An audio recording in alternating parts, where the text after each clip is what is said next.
ओम धन्वंतरे नमः।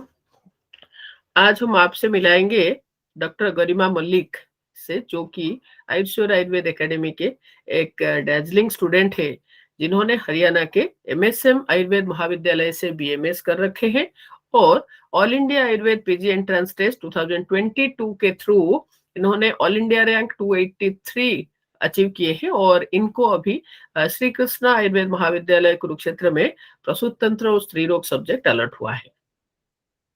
सबसे पहले doctor Garima, welcome to Ayushman Ayurveda academy channel. और हम आपको बधाई देना चाहेंगे आपके इस सफलता के अवसर पर। हमको बहुत प्रसन्नता है, आपको आपका मनचाहा सब्जेक्ट आपको मिला है, जिसके लिए आपने तैयारी शुरू किए थे। तो अभी हम आपसे आपका एक्सपीरियंस सुनना चाहेंगे। तो सबसे पहले आप मुझे ये बताओ कि आप कैसे फील कर रहे हो? आप जो चाह रहे थे, जो सब्जेक्ट आपको चाहिए था, वो सब्जेक्ट आपको मिला है। तो आप अभी कैसे फील कर रहे हो, doctor Garima? Good evening. Good evening, ma'am. First of all, thank you so much for having me here. What I am feeling is I feel happy.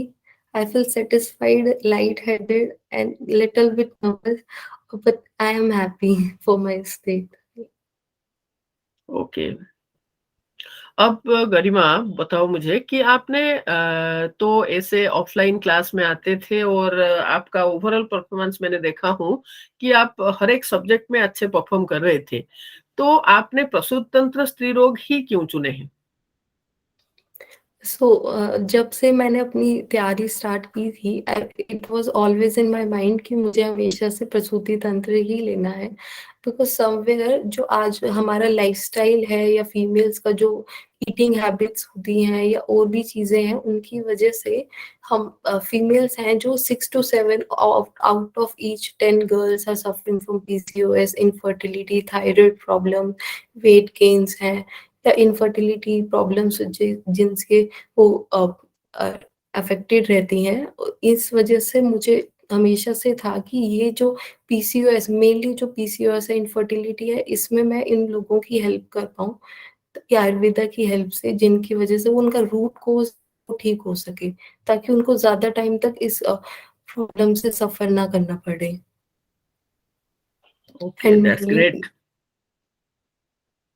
अ, अभी डॉक्टर गरिमा ये बताओ मुझे, जहाँ तक याद है, आप 2022 में ही कंप्लीट किए थे अपना इंटर्नशिप और उसके बाद आपने आए थे, है ना? तो आपने क्या सोच के आए थे? आपको ये पता था, आपको ये कॉन्फिडेंस था कि आप बहुत हार्ड वर्क कर लोगे और 2022 में ही आपको एडमिशन मिल जाएगा, दैट टू अपना मनचाहा सब्जेक्ट भी मिल जाएगा। तो ये सब आपने सोचे थे या नहीं? ऑनेस्टली तो या मैंने आपको ऐसे ऐसे लग तो रहा था कि इस बार नहीं होगा तो अगली बार करेंगे? क्योंकि आपके जो तैयारी के समय में आपका जो परफॉर्मेंस था, आपका जो एक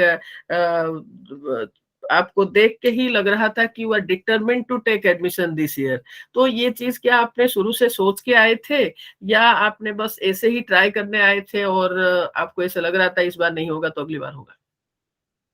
नहीं, नहीं मैम, जब मैं आई थी तो मुझे ये था कि मुझे एडमिशन लेना है, because it was my chance कि मुझे अगर अभी बहुत ज़्यादा मेहनत करनी पड़ेगी, लेकिन मैं एडमिशन लेना ही लेना है।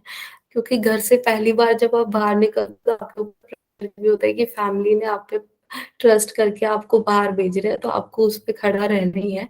तो शुरुआत में थोड़ा टाइम लगता है आपको ट्रैक पे आने के लिए। जब आप साइड में स्टूडेंट्स को देखते हो, वो आपका रिप्लाई कर रहे हैं क्लास में, कितनी स्पीडली वो आपसे आगे हैं, लेकिन वो आपको चीज़ एक हेल्प करती है कि हाँ, मुझे भी इनकी तरह रिप्लाई करने हैं क्वेश्चंस के, मैम को इनकी तरह पढ़ना है। तो वहाँ पे ट्रैक पे आने में थोड़ा टाइम लगता है, लेकिन आप बिल्कुल उससे हैबिचुअल हो जाते हो और जैसे-जैसे मैम जितना कराते जाते हैं, उतना-उतना आप करते जाओ, फ्लो में रहो बस। आप एक दिन भी गैप मत डालो कि आपने पढ़ाई नहीं की, आज हम ज़ थोड़ा हम फन कर लेते हैं, ऐसा नहीं होना चाहिए।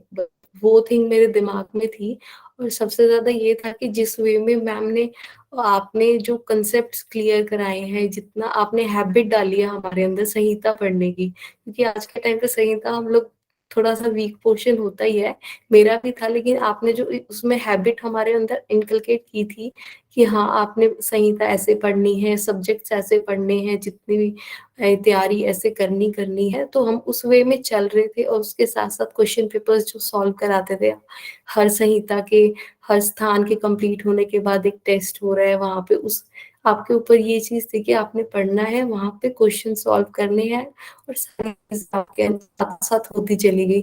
तो हाफ वे तो जब तक मुझे ये था कि हाँ, अप्रैल आ गया, मई आ गया, वहाँ तक मुझे थोड़ा-थोड़ा कॉन्फिडेंस आने लग गया था कि हाँ, मैं एडमिशन ले पाऊँगी, मेरे साथ सही रैंक आएगी मेरी। You started feeling like you were growing या towards your success. Yes. Okay. Doctor Garima, अभी मुझे आप ये बताओ कि आपका एमएसएम इंस्टीट्यूट में आप पढ़ रहे थे, घर से अप डाउन कर रहे थे, एकदम से आप दिल्ली शिफ्ट हुए, आयुष्य आयुर्वेद एकेडमी में आके पढ़े, तो आपका क्या एक्सपीरियंस रहा यहाँ पर? सो लाइक मेरे को ये एक ये होता है ना कि फैमिली से दूर आप जा रहे हो, तो थोड़ी-सी आपको डर भी लगता है, फैमिली की याद आने का भी रहता है। तो फर्स्ट टाइम था, लेकिन ठीक है, थोड़ा होमली बिहेवियर भी मिला था मुझे वहाँ पे। मैम का ये होता था कि हाँ, एक फैमिली है आपके पास यहाँ पे, अगर आपको कोई प्रॉब्लम होती है तो मैम और सर जस्ट कॉल अवे, तो आप उनसे कोई डिस्कशन कर सकते हो। वहाँ पे आपको सारा सपोर्ट मिल रहा है, तो एक फैमिली तो थी वहाँ पे मैम और सर के रूप में। तो ऐसी कोई मुझे सच प्रॉब्लम कभी नहीं आई कि मुझे कुछ ऐसा फ़ील हो रहा है कि मैं कहीं दूर हूँ। तो ये बहुत एक पॉज़िटिव था, और हमेशा मोटिवेशन जो मिलती रहती है सर से, मैम से, सपोर्ट जो मिला है, वो बहुत इम्पोर्टेंट होता है एक लाइफ़, आप ऐसे अगर घर से दूर रहे हो तो। ओके। तो अभी बताओ गरिमा कि आप उन स्टूडेंट्स के लिए जो कि अभी all India Ayurveda PG entrance test 2023 के लिए अभी तैयारी कर रहे हैं, तो उनके लिए आपका क्या मैसेज रहेगा कि उनका जो प्लान ऑफ स्टडी है वो कैसा होना चाहिए, जैसे कि वो सफल बन पाए, सफल हो पाए? सबसे पहले तो है अपना टाइम वेस्ट नहीं करना।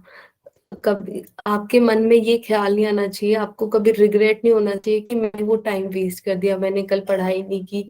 ये थॉट आपके मन में कभी नहीं आना चाहिए, और अपना हमेशा तैयारी पे फ़ोकस रखो, रिवीज़न हमेशा करनी है आपको, टेस्ट पेपर सॉल्व करना है, रिवीज़न जितनी ज़्यादा रिवीज़न आप कर पाओगे, उतना ज़्यादा आपके लिए बेनिफिशियल होगा।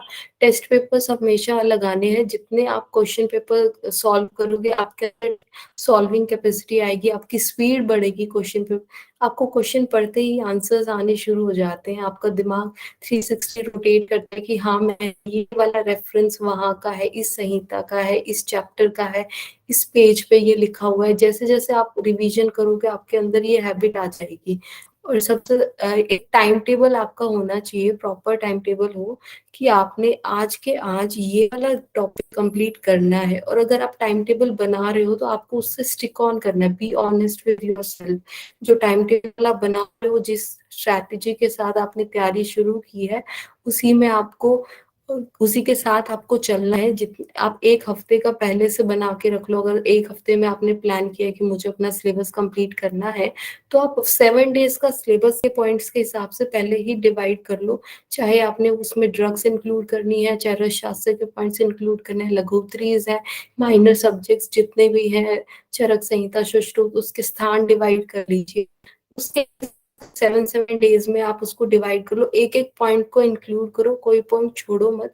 इस हिसाब से अगर आप तैयारी करते हैं, तो आपका कोई पॉइंट छूटेगा नहीं, आपकी रिवीजन होगी, प्रॉपर तरीके से आपकी रिवीजन हो पाएगी। और जब भी आपको लगे ऐसा कि अभी मैं मेंटली अभी नहीं पढ़ पा रही हूँ, या फिर थकावट हो रही है, जस्ट टेक ब्रेक ले लो, मैम से बात कर लो, सर से बात कर लो, या फिर बाहर कहीं घूम आओ, अपनी फैमिली से बात कर लो। लेकिन उस टाइम 10 मिनट्स 15 मिनट्स का ब्रेक लेके आप अपनी स्टडीज़ पे आ जाओ, इतना ज़रूर करना है।